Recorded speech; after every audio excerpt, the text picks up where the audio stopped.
Okay, welcome everybody to Inservice. Thanks for hopping on at 1 instead of our normal 10. We really appreciate it. Today we have our Sevier County Supervisor, Kari, you're presenting to us today. She took a ROI training and is going to share some of the things that she learned in there, specifically about time management. So I'm super excited about that. Along with her, I think her supervisor, Erica, is going to help her. And also her intern, Jenny. Is that the right name? Perfect. All right. So we're just going to turn the time over to you guys. You have the floor.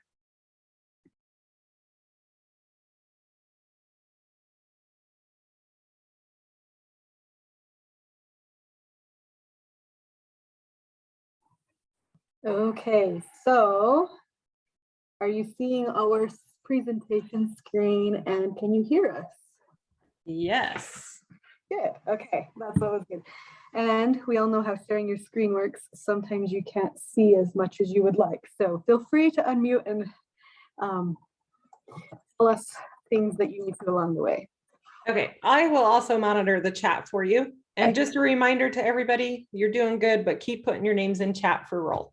Thank you. Thank you. Okay, so we're putting our chat around so that we can hopefully see it as well. So like was already mentioned, I'm Kari and I'm in Sevier County. And this is Jenny Rodriguez. She is our intern for this semester and she is within a month of graduation now. So there's some exciting things going on. And this is a lot of the people that start in our office do the ROI program, that certificate, within the first few months. And we found it to be helpful for time management and learning things. I did it last October and found it helpful. It does have some things that we feel like you should know before you make those decisions and to see if it's a good fit for what you're looking for. But this presentation overall talks about time management in general, because that was kind of the takeaway that I got out of it, out of the ROI program when I looked at it, when I did it last fall. So a lot of times we just feel like we need more time for this, more time. If I had more time, I'd do this. If I had more time, I'd do that.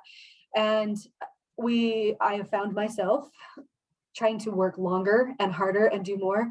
And a lot of times we just have to make a decision of how to use the time that we have the best and be able to go from there. So let's see if here we go. So to begin with, as we are Create for Health, this is a picture scanned in from a scrapbook. You'll be able to tell that from the 90s. And this is a picture of a garden. This is the garden I grew up with. And we would grow a garden each year. And my dad actually worked at Utah State when I was younger during the day. And we ran about 100 acres. When my dad was asked what he grew on his farm, he would reply 6 children, because that was his focus of having the farm, was to help us learn to work. And so he would make sure we were up before he left, because we would have to move pipe before he went to work. Wheel lines. We had wheel lines. We didn't even have hand lines. We were spoiled. But we would go out and move pipe. And then the rule was we had to get up, move pipe. We could go back to bed after, as long as our chores were done. But that was the rule during the summer. And he took great pride in making sure that we were up before he left for work each day.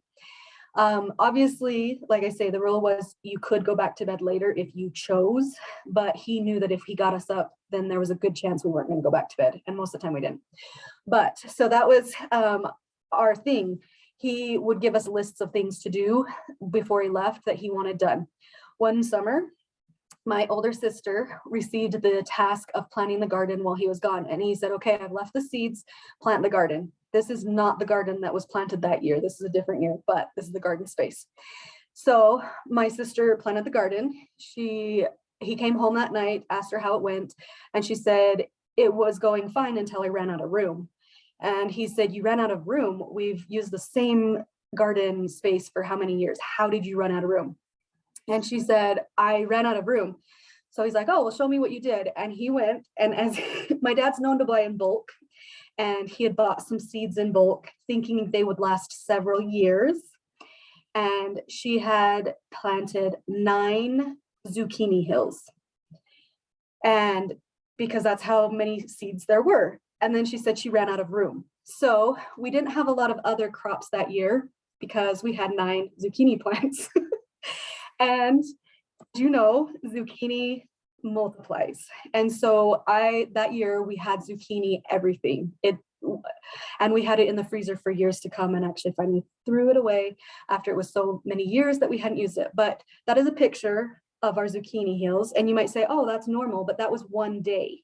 And with 9 zucchini plants, and they all flourished. They were wonderful producers, but we had a lot of zucchini plants. But the moral of the story is she ran out of room because she didn't plan the overall project first, and she just was given these seeds and she thought, okay, here we go.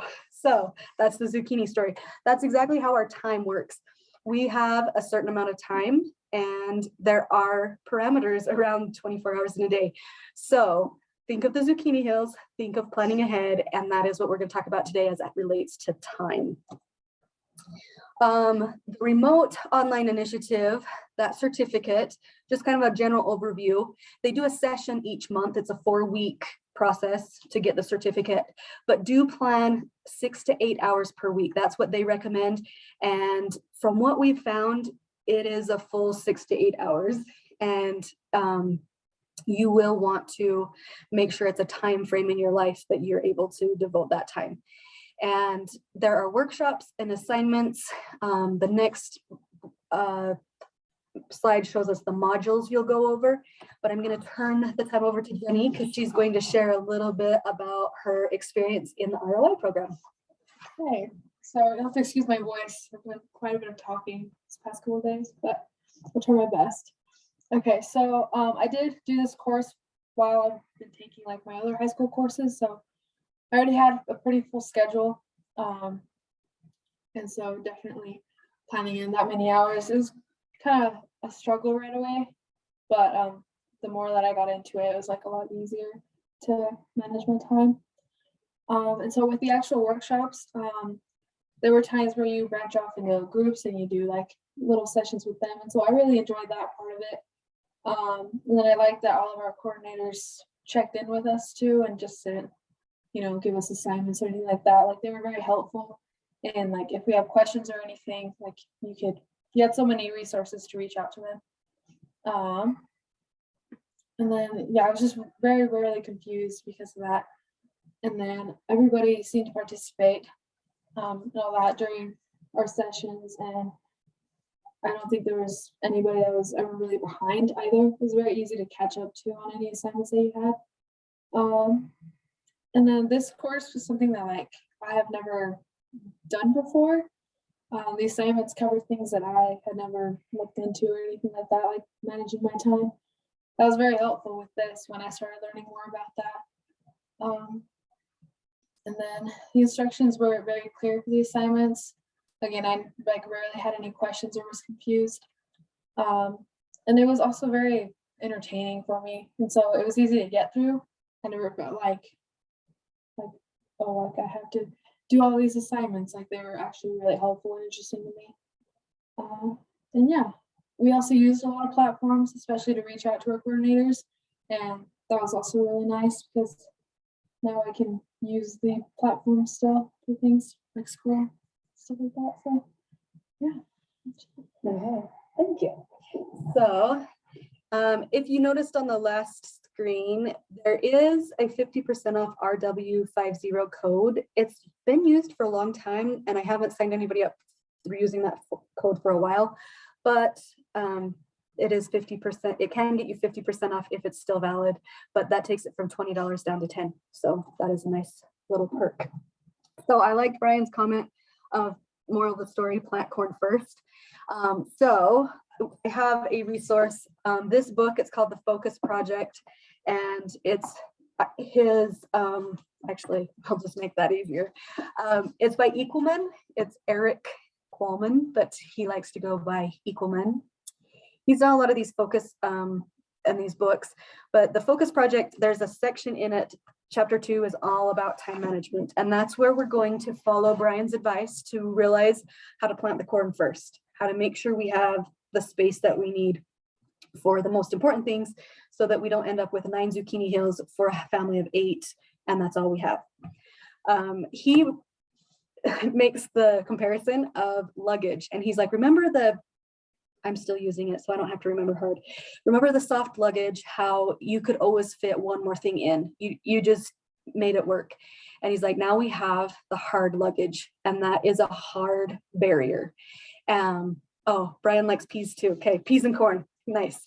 So we could always put more in to our day, and we feel like that sometimes. And we're like, oh, we'll just, and I'm very good at this, thinking, oh, I can just do a little bit more here. Oh, I can just make that work here. And then it ends up like this at some point, that it's not going to work at all. And so think of hard luggage. You get those hard barriers. So we're going to do a poll. Let me make sure. I can't remember who was going to do the poll. Oh, nice. Okay, so answer this question of if you made your bed this morning.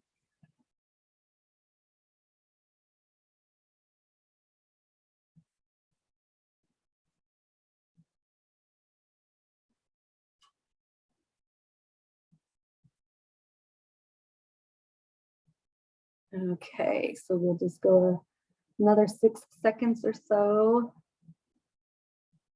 I'm actually super excited to see how many people answered this question and the time frame you answered it in. You were like right there. So, okay, so we have 55% yes, 45% no for making your bed. In his book, Equalman, I don't know how to say his name, but he talks about how that's the first win of the day.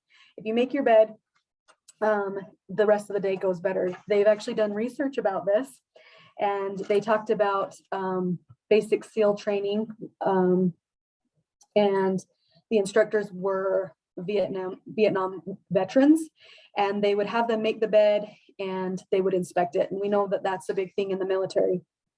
But he said that, and this is from research, people who make their beds are 19% more likely to get a better night's rest than those who don't. When we feel organized, we are more relaxed. So taking that time to organize and get a good start, they've found that making your bed is the first success of the day for that. Okay, so we can move along. In his book, he also gives the analogy of schedule like a cowboy. So put up fences, but also wide open spaces.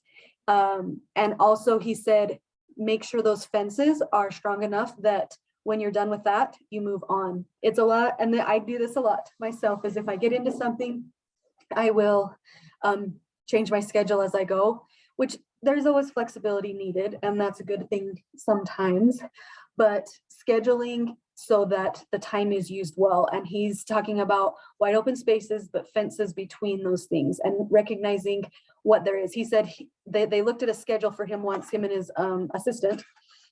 And his assistant, he had everything back to back. He didn't have any breaks to even use the restroom, look at any messages or take a break. And they started to schedule actual breaks for him. And he found that to be something that helped him be more productive. So the next activity, if I can do the whiteboard correctly, let's see, usually there's a switch, but we will do it this way. I want on this whiteboard, you can either put it in the chat, shout it out, however you can get me the information. Can you see the whiteboard? Okay. Yes. Okay. And let me get text, not my pencil. So I want you to just share killing time vampires. So anything that can make it so that the time is wasted in one way or another, or time gets away from us. So like I say, you can shout them out. I'll try to keep up on our whiteboard, or you can put them in the chat.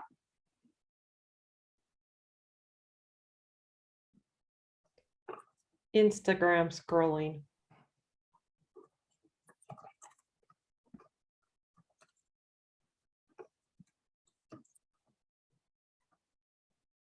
I think maybe the chat ones we'll just leave in the chat because you can see it, because I'm not going to be able to keep up. So if you have anything to put on the whiteboard, you can just unmute yourself or you can put it in the chat. Netflix and how it just plays the next episode if you wait long enough.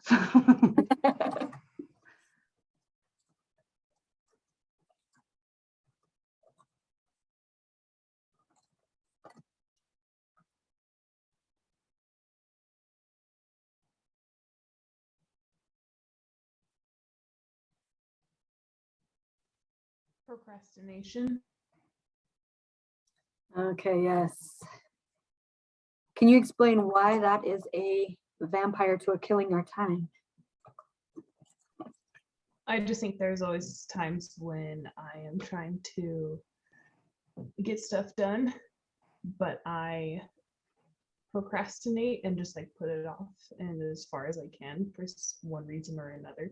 And so I just like move on to other things that I either want to do more or maybe not want to do so much, but I just don't want to do this other thing. So I just don't.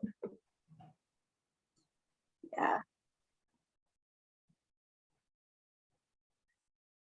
Yeah, so notice some of these are actual like activities and some of these are characteristics that are just how we are. And so it's important to know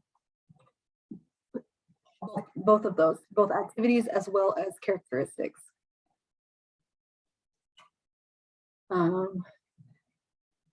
But yeah, spending time on the little details that don't really matter and being perfectionist in what we do. So sometimes that is a big one for me. I will think that it has to be perfect before it's good. And it's hard for me to move on and be like, okay, this is finished. I need to move forward. Okay, so going back to the presentation here.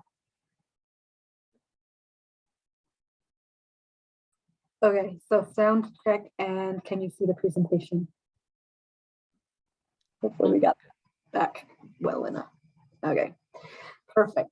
Thank you for sharing. Okay, so in his book, he talks about 3 points to keep in mind, and he talks about multitasking. And I think we probably all are really good at thinking we can multitask. Some of us are probably multitasking right now during a Zoom call. That's very common. But he said that the decrease in IQ, and this is from multitasking, the decrease in IQ is the equivalent of the effects from not sleeping for 36 hours and has more than twice the impact of smoking marijuana. He said the reason, multitasking is really switch tasking. There was a researcher that said people in a work setting who are on their computers while also having to answer phones and talk with coworkers are doing switches all the time. Not being able to concentrate for say tens of minutes at a time means a cost of as much as 20 to 40% in lost efficiency. So I think we hear that a lot, but how often do we run into a roadblock in our mindset or a task gets hard and all of a sudden we don't even need to multitask, but we check our phone or we check Facebook or we go and talk to somebody. And so that is very common. It says multitasking can also have a negative long-term effects. People who regular multitask have more difficulty with tasks requiring working memory and sustained attention than those who rarely multitask. Multitasking leads to attention lapse over time, makes sustaining attention to get any single task more difficult. And I found that over the Zoom years of COVID that all of a sudden I realized I couldn't sit through 10 minutes without doing something else. He talks about making a not to do list. We're really good at to-do lists, but he's like, sometimes you make a not to do list and that helps time efficiencies too. And it might be a not to do yet list, but that helps us prioritize. He talks about the 3-minute rule. How many items could be done in 3 minutes, whether it's a quick phone call or it's a quick making your bed, things like that that can be done in 3 minutes or less. He actually puts something on his schedule for 21 minutes and does 7 of those in that time frame. figuring a lot of them don't even take 3 minutes, but then they're finished. A lot of times those things are where we're switch tasking in our mind, is we're thinking about all those little things we have to do. And if we'll just do them, then we move on. This isn't rocket science. I'm sure you've heard this before. We talked about the car wash experiment. They gave people a pass that if they went 10 times, if they went 8 times to a car wash, they got 1 free.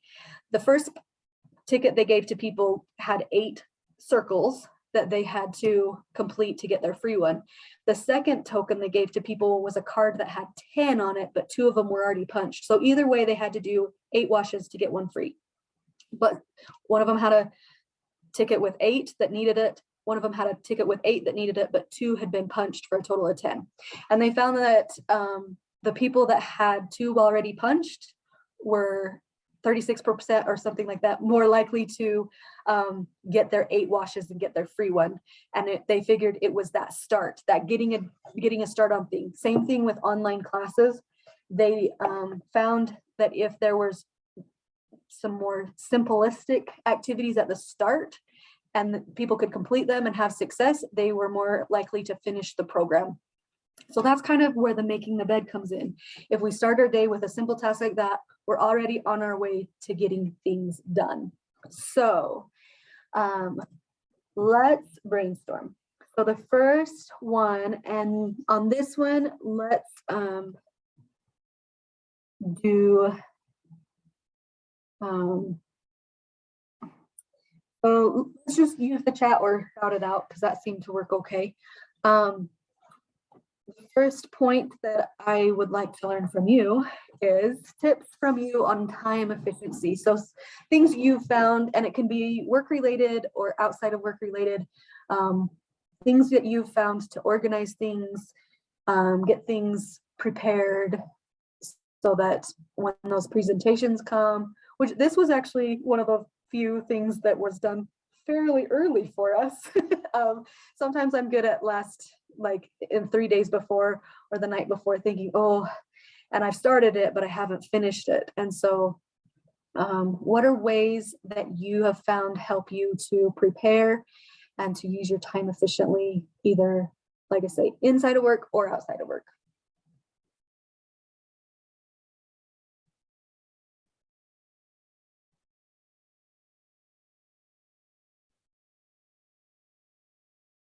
Okay. So Erica does have an awesome planner.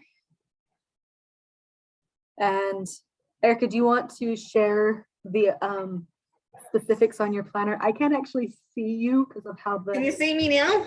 Oh yeah, there we go. Yeah, I want to share about your planner because this is awesome. Yeah, I don't know if you guys can see this, but my planner has a section for work and a section for home, so I can write down my crazy schedule for home and then be able to fit in where I can work. And so without that, I would be a lost cause because I have so many different things I got to do and places I need to be at.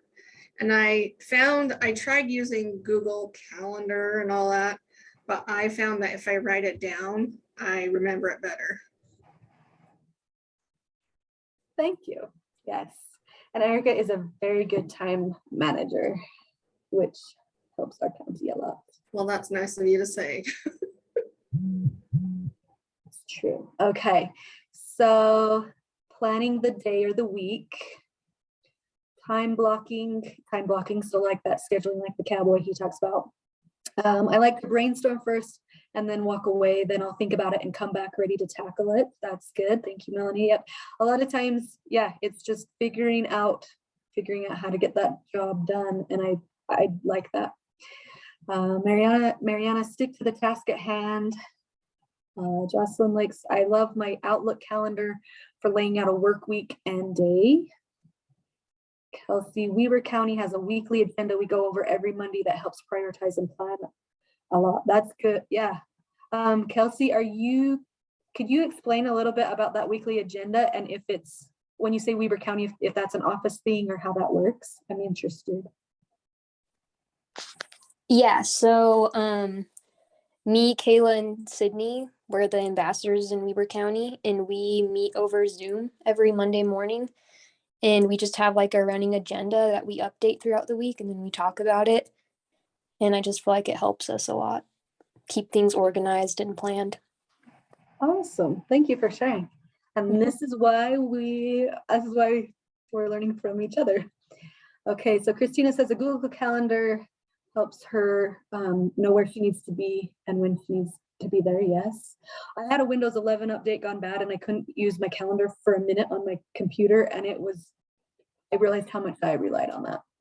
Laura says prioritize and delegate when possible. Yes. Seems like there was one. Oh, time blocking. Okay. Yes, delegating, prioritizing. One thing, there was a time that I was taking some time off and I updated my phone to not have notifications about my work email because I was taking that time off and I didn't want the notification every time I got a new email, and it has never been turned back on.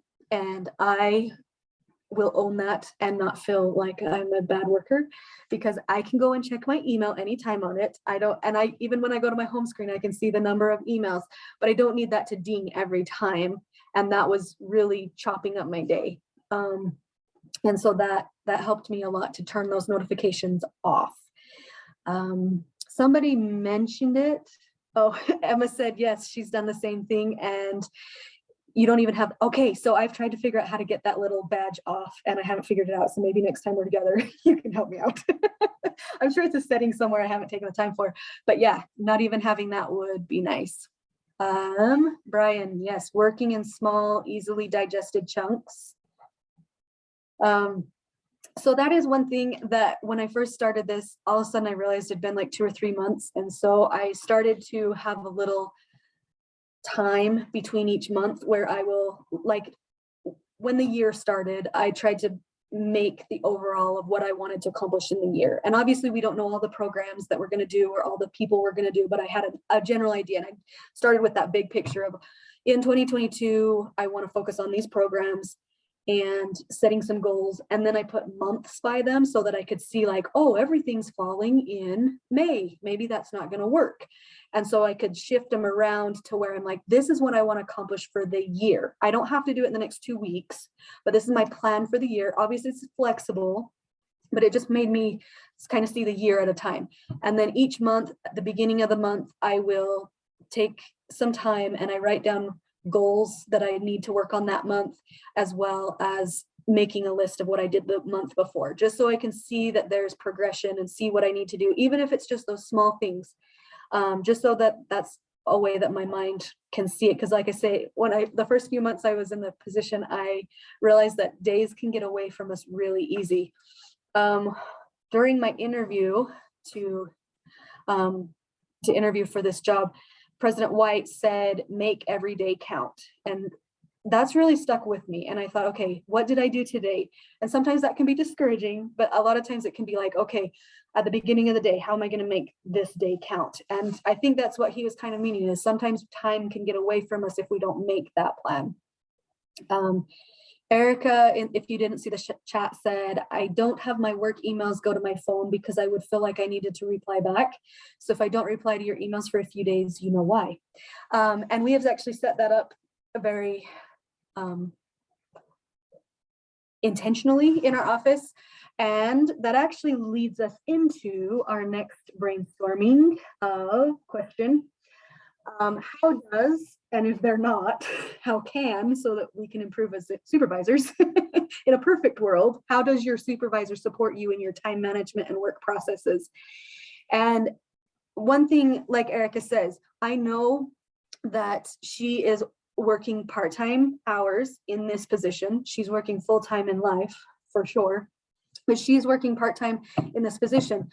Because I'm here full-time hours, Monday through Friday, I don't expect her to be at my beck and call with those emails. And so we have an understanding in our office for anybody that's part-time, whether they're 4-H coordinators, Create Better Health, anybody that's part-time, if we send them an email, we expect an answer within a week, knowing that they may or may not work every day. If it's an urgent matter it's a text and they will get back to us. But for an email, we know that it might take a few days if they're part-time, because we realize that they are working part-time hours and shouldn't have to be babysitting, I guess, their email for full-time hours. And so I also, hopefully I try to minimize those texts on those off hours. Erica makes it really easy for me because she has very set hours and she's in the office across the way from me. And so I can, we collaborate all the time, but some of our other part-time workers are more out and about, remote workers, which I know a lot of ambassadors are.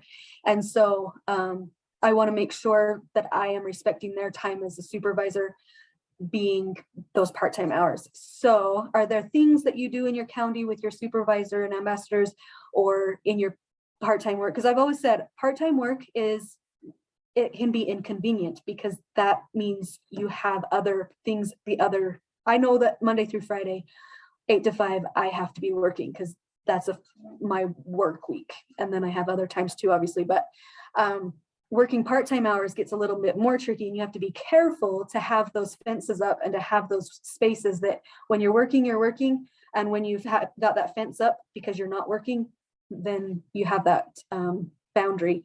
So are there things that you found in your offices? And if you're a supervisor or an ambassador, anybody can share.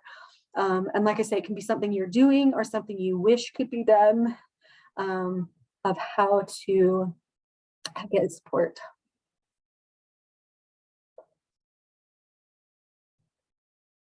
Okay, so Kayla said that regular structured hours where I can be expected to reach out, meet, and respond. And on days when I'm not on my regular schedule hours, I am not expected to respond until I'm back on my regular hours. Perfect.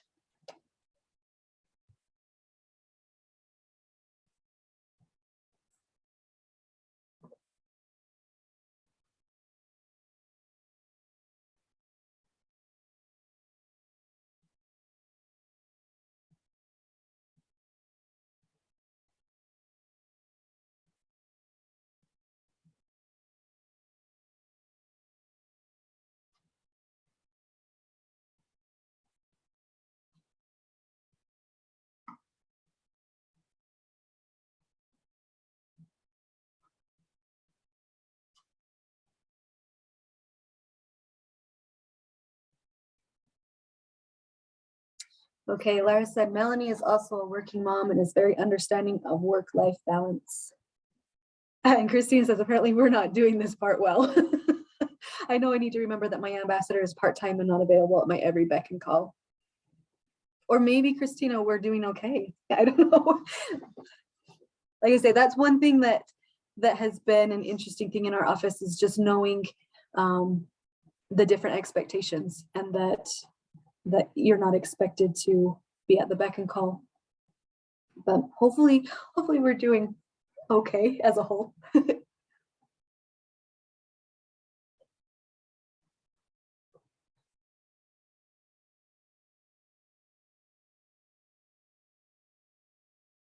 think one thing that I have really appreciated with Erica and I is sometimes we team tag. And so if one of us can't make a coalition meeting, or we've done a lot with our garden, and Erica's been very sensitive and good about like she's made social media posts and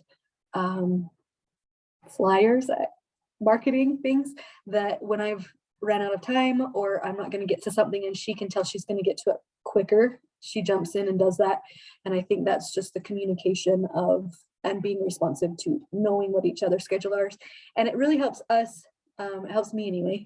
We have given each other access to our Google calendars and use them so I can tell when she has classes and where she's going, and just being aware of what each other are doing. But like I say, it's always nice when there's a coalition meeting or something that if one of us can't make, the other one does.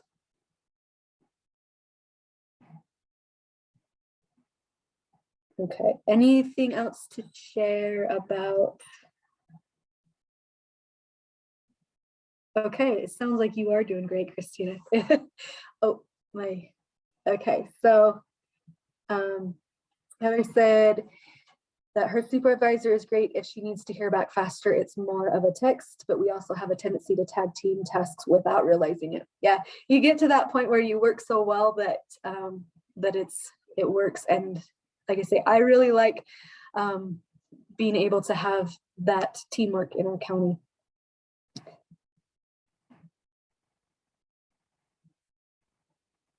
Okay, I'm just reading Emma's, I guess I'll read it out loud. Emma said, I'd like to know what others are doing or wish we would do as supervisors, because if I'm honest with myself, I don't know that I'm making a conscious effort on this other than internally recognizing that we all have other things going on in life, if that makes sense. Perfect, Emma. That's like the first thing I think that helps that is recognizing other people have other things going on in life.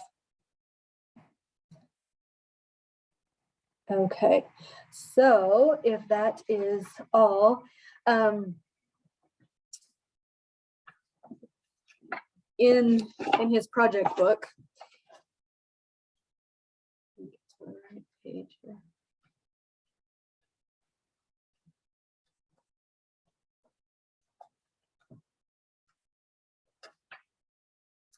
He tells a little story that maybe you can relate to. And he says that his daughter's crayons were on the table and he went to put them in the drawer. The drawer was completely full. He had to wiggle things to get it to pry open. And he said several things spilled out the side. He cleaned up the mess. He opened the next drawer and found that it was empty. He said the crayons fit easily in the empty drawer. And so he put them in the empty drawer. He said at that time, his daughter entered the room to see him put this box of crayons in the empty drawer, and he said her eyes became as big as saucers, and she said, Daddy, you can't put those crayons in that drawer. And he said, as a side note, it's always great hearing your wife's voice through your child, by the way. He said, and why can't I put these crayons in here? She said, that's mommy's drawer, nothing can go in there. He said, but there's nothing in this drawer, it's completely empty. So he put the box of crayons in the drawer, and his daughter said, okay, Daddy, but don't say I didn't warn you, you're going to be in big trouble. And he said, her warning turned out to have merit. I did get in trouble for using this drawer. He said, had I not been in the middle of this focus project, I may have admitted my wife to a mental institution. However, we sat down and discussed it. For her, the act of having at least one empty drawer in the kitchen meant she wasn't just constantly adding stuff, not just in the kitchen, but adding junk in her life. The empty drawer was symbolic for her. Since I was deep into this research, with the power of less, this made sense to me. Either that or we were both crazy. She did compromise a little by switching the designated empty drawer from the largest to the smallest. But sometimes that having space can make us feel a little bit less chaotic and help us feel organized. So if an empty drawer works for you, go for it. I haven't done the empty drawer, so I can't attest to that. But that was what he summed it up with, is that it's about organization, it's about planning ahead, it's about knowing those things. And we may get to the point where we end up with 9 zucchini hills, and we'll learn our lesson and we improve and we work on our open spaces and our fences. And sometimes our fences need to be larger and heftier than others, but we can get to where we know how many zucchini plants we can plant and have everything else fit to. And so if anybody has any other comments, we have a few minutes, but that is all of our presentation for today. I like Mariana. Yes, donate the zucchini to the food bank. Oh, Laura, good point. You don't have an empty drawer, but you've never had a junk drawer. That I do like that, because sometimes it's easy to have those collection spaces.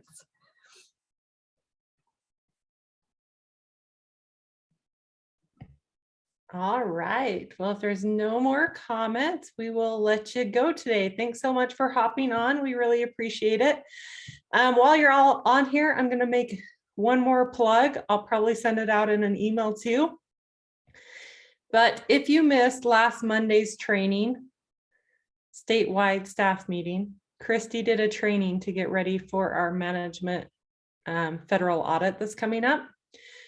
Please, please, please go back, rewatch that if you watched it, watch it again, or watch it if you weren't on there, and email me and let me know so I can add you to the roll. I really want to have 100% on that week. So if you have any other questions, feel free to stay on, ask us questions. Otherwise, have an amazing day. Thanks, guys.